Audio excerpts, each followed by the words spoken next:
Hello student, मैं आपके school counsellor Sukanya Sahu.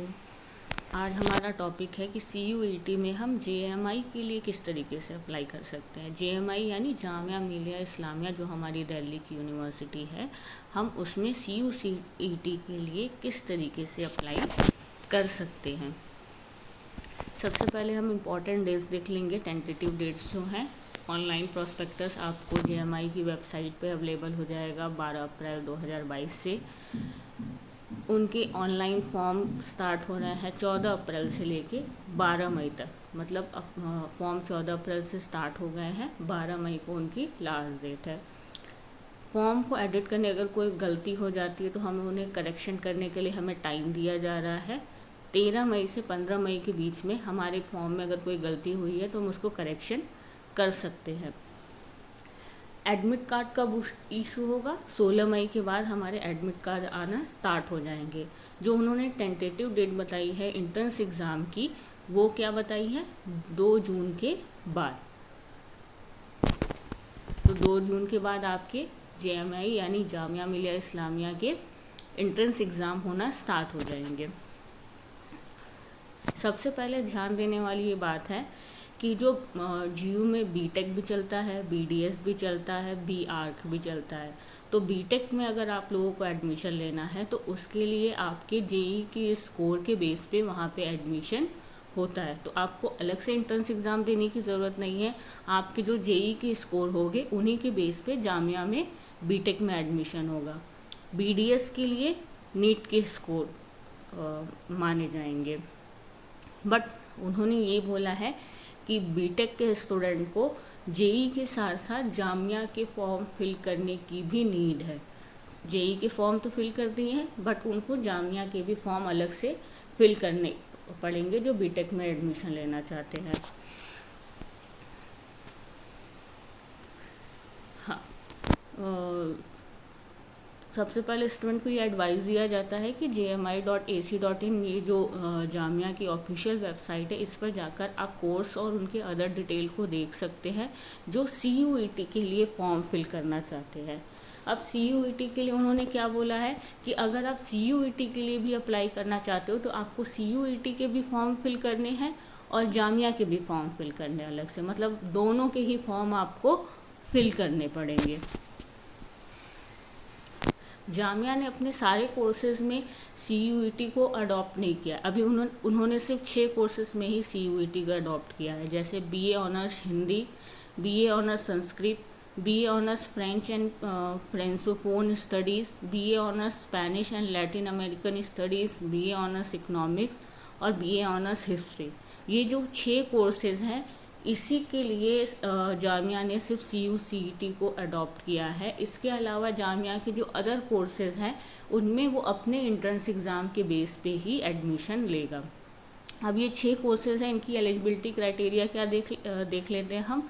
इनकी एलिजिबिलिटी क्राइटेरिया है 50% marks in aggregate of best 5%। मतलब आपके 12th क्लास के जो बेस्ट 5 पेपर होंगे उनमें आपका 50% मार्क्स से कम नहीं होना चाहिए अगर आपको इसमें एडमिशन लेना है तो।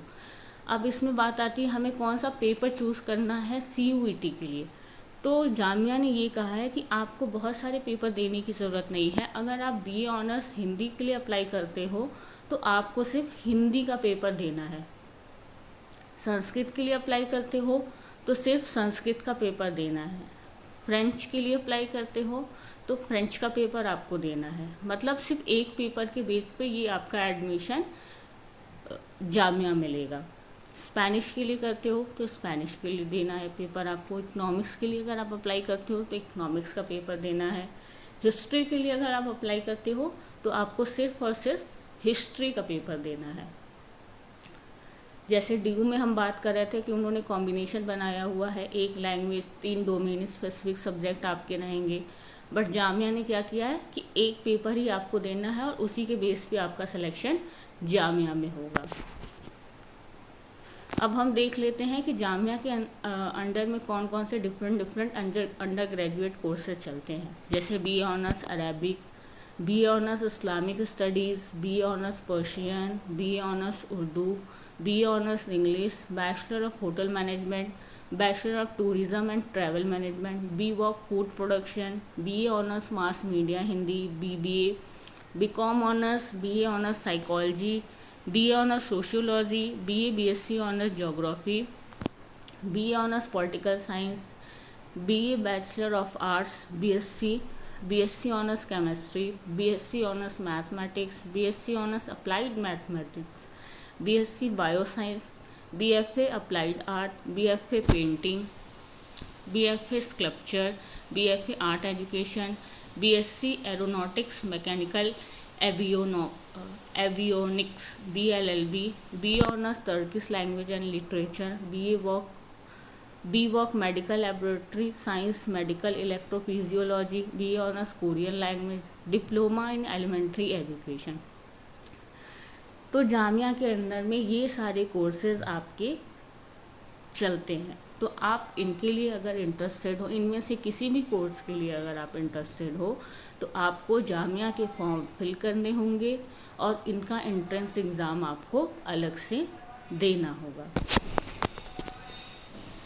अब अगर हम एंट्रेंस एग्ज़ाम फ़ीस की बात कर ले, तो जो हमारा मास कम्युनिकेशन रिसर्च सेंटर के अंडर जो प्रोग्राम चल रहे हैं, centre of management studies, centre of physiotherapy rehabilitation sciences, faculty of architecture and ekistics, faculty of education, faculty of engineering and technology, faculty of dentistry, faculty of law, अगर इन सारे किसी भी फैकल्टी के अंदर में जो भी कोर्सेज ऑफर हो रहे हैं उनमें आप फॉर्म फिल करते हो, तो आपको एप्लीकेशन फ़ीस 700 पे करनी है। एंट्रेंस एग्ज़ाम की फ़ीस 700 पे करनी है।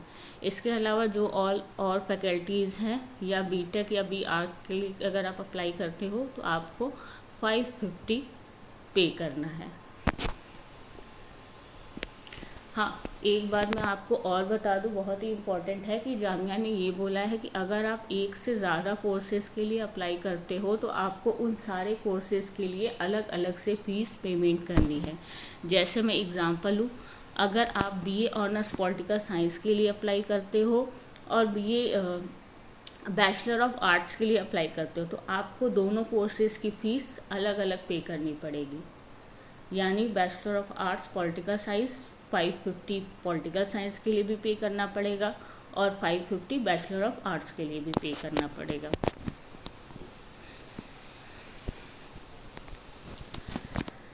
अब है कि candidate obtaining less than 30% marks in the descriptive part of the entrance test wherever apply will not be shortlisted for interview या एडमिशन। अगर आपको 30% से कम मार्क्स मिलते हैं एंट्रेंस एग्ज़ाम में तो आप एडमिशन के लिए एलिजिबल नहीं होते हो। तो इनका ये है कि क्राइटेरिया है कि आपको मिनिमम एंट्रेंस एग्ज़ाम में 30% मार्क्स तो लाने ही लाने हैं।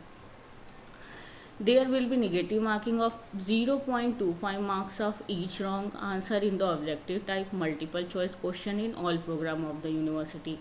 Candidate obtaining less than 50% mark in the objective type multiple choice question will not be shortlisted for interview या एडमिशन।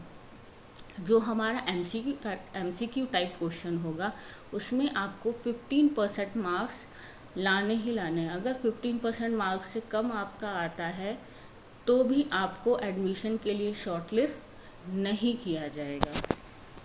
एंट्रेंस टेस्ट सिलेबस देख ले तो the syllabus of entrance test along with the structure of the question paper and other necessary detail including marks breakup important instruction can be downloaded from the Jamia's website. मतलब आपको अगर entrance test का syllabus जानना है, question paper का क्या pattern है ये देखना है, क्वेश्चन पेपर किस तरीके से आएंगे ये देखना है, तो इसके लिए आप जामिया की वेबसाइट विज़िट कर सकते हो जो है jmi.ac.in/entrance-test-syllabi और दूसरी वेबसाइट है jmicoe.in। जामिया ने ये साफ साफ बोला है कि 2 रेगुलर कोर्सेज में एक साथ एडमिशन जामिया नहीं लेगा। आप एक रेगुलर से कर सकते हो, एक डिस्टेंस से कर सकते हो। अगर आपको 2 कोर्सेज करने हैं तो आप एक रेगुलर से कर सकते हो, एक डिस्टेंस से कर सकते हो, या एक आप रेगुलर से कर सकते हो या कोई एक पार्ट टाइम कोर्स कर सकते हो। बट 2 रेगुलर कोर्सेज आप साथ में जामिया से नहीं कर सकते हो। आई होप आपको जामिया के बारे में अब तक की सारी इन्फॉर्मेशन क्लियर होगी। अगर आपको कोई प्रॉब्लम समझ में आती है तो आप जामिया का प्रॉस्पेक्टस अच्छे से रीड कर सकते हो, वहाँ से आपको सारी इन्फॉर्मेशन मिल जाएगी। Thank you.